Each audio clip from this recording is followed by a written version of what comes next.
Welcome back, guys, to another episode or another show of the Pro Rugby Show.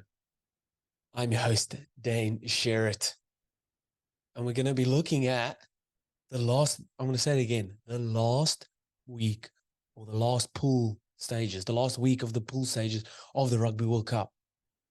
Holy shit, I want to start. Can we start the Rugby World Cup again? Please. I say that every week, but please, man. First, hit that like, subscribe, follow, all the share, comments, guys. I've really been appreciating it. I love it all. Try reply to all of it. Love it. Hit the like, subscribe. But enough of that. Let's get into it. Now what's he going to do? Oh, don't tell me. Hold on. What's going to happen? This is South Africa's record. Lamu. Johnny Wilkinson. He's got it.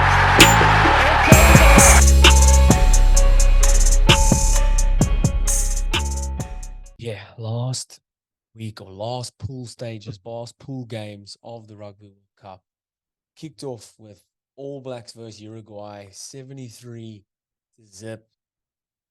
Slow start for the All Blacks. Some say they left a few points out there. Yes, they did. Still 73-0. Ganuku with a hat trick. I actually had, listen, it's funny. Ganuku hat trick was one of my wingers in my fantasy team. Then Damien Pinot, I think that's how you say it. Also one of my wingers, hat trick. My fullback, Louis Rees-Zammit of Wales, also a hat trick. So my back three, all 9 tries. My maths is shocking. 9 tries. How cool is that? So that means, All Blacks go through and they'll play Ireland in the quarters. Ooh, that just gives me chills, man. That's going to be a game. Few question marks about selections, I feel like, with the All Blacks. Do you chuck Damien? Has he done enough? Damien McKenzie done enough to earn himself a starting spot? And he's been playing well every turn he gets, no matter where he plays. He's been playing really well. It's almost hard, like he's just put 2 hands up to be in the team, the starting team. Be a tough one, that. Moving on to France versus Italy, 60-7. I feel like bad 2 results for Italy, their last 2 games. Got pumped last week against the All Blacks and then got pumped again against France. Tough one. And just showed France just stamping down their confidence, their authority, their everything again in front of a home crowd. Yes, there was a few things about TMOs getting involved. I don't really want to bash the TMOs, but I think I speak for the people, and sometimes they just want to, they like stop. There's like, I feel like as TMOs walk into their little booth where they stand, where they sit and work, there's a little thing there that says, fucking get involved in the game. Come on, man. Let the boys play. Let the boys play. France will play Springboks in the quarterfinals. That's another bone tingler for you. Man, what a game that's going to be. Sheesh.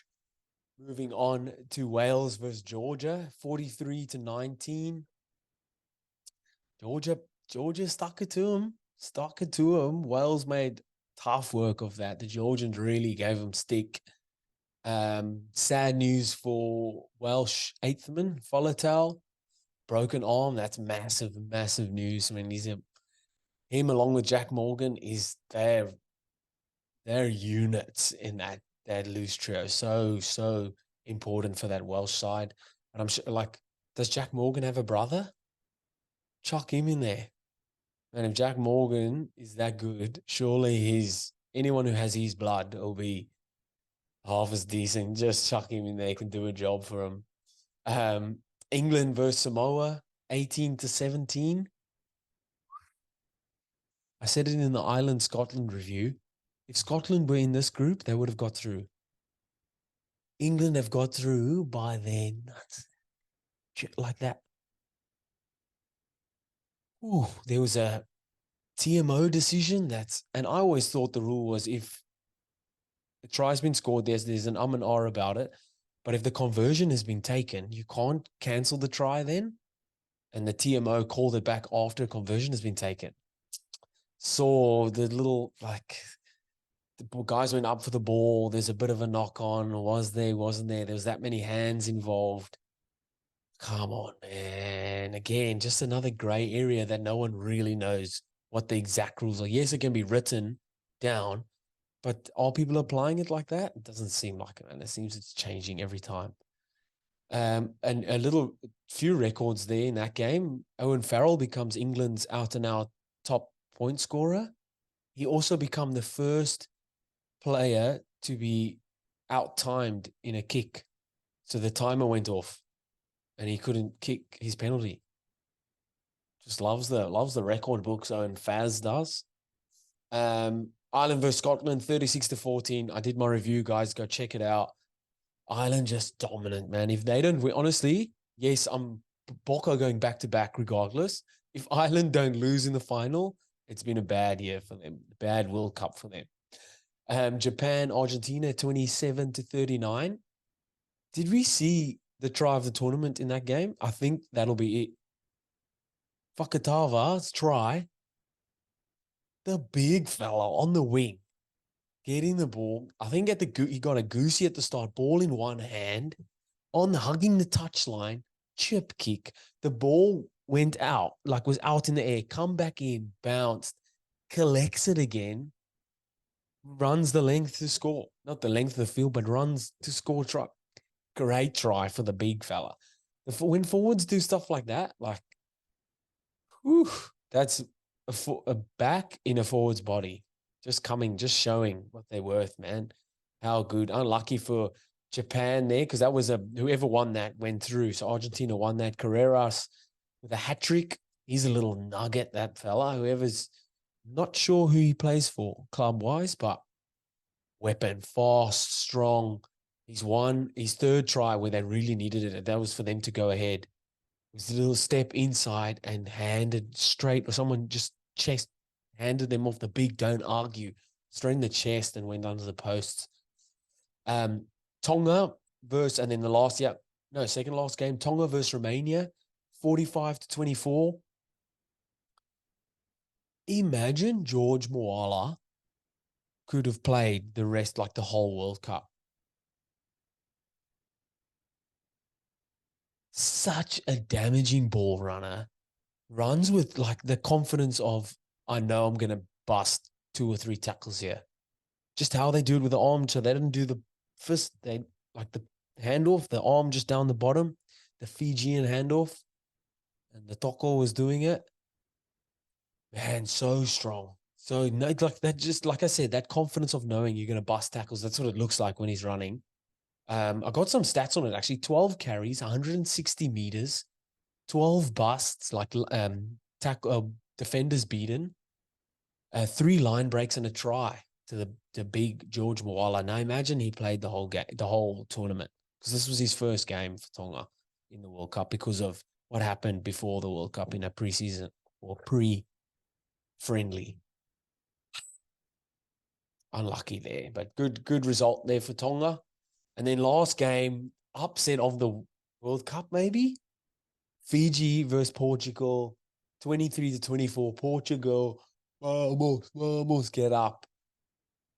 How good, man. And I said it in a post. It was Portugal deserved to win that. And Wallabies don't deserve to progress in this year's World Cup. So Fiji just had to get a point from this game. They obviously got a point by losing within 7 points. And that means Wallabies then are sent packing home. Like I said, Portugal deserved that win because they played out of their skins. And whether or not you like it or not, Wallabies don't deserve to progress in this year's World Cup. It's been not a good campaign for them. And that wraps up the pool stages. That wraps up some of the games. Some guys some teams are now being sent home or going home.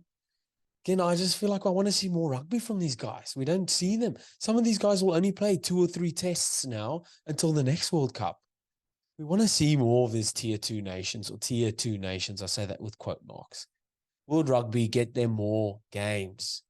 Surely if this World Cup is anything to go by, we can see the progression that these teams are making, how good they're playing, the skill set, how much they've advanced from last year's or from the last previous World Cups. Let them play more tier one teams. Let them be in the big stadiums on TV at prime time. Let's make it happen, man, for rugby. All right, guys, stay tuned. There's going to be heaps more. The previews of the quarterfinals will be out this week as well. Again, loving all the comments, feedback, likes, shares, all of that stuff, guys. Keep it coming. I'll see you next time. Bye.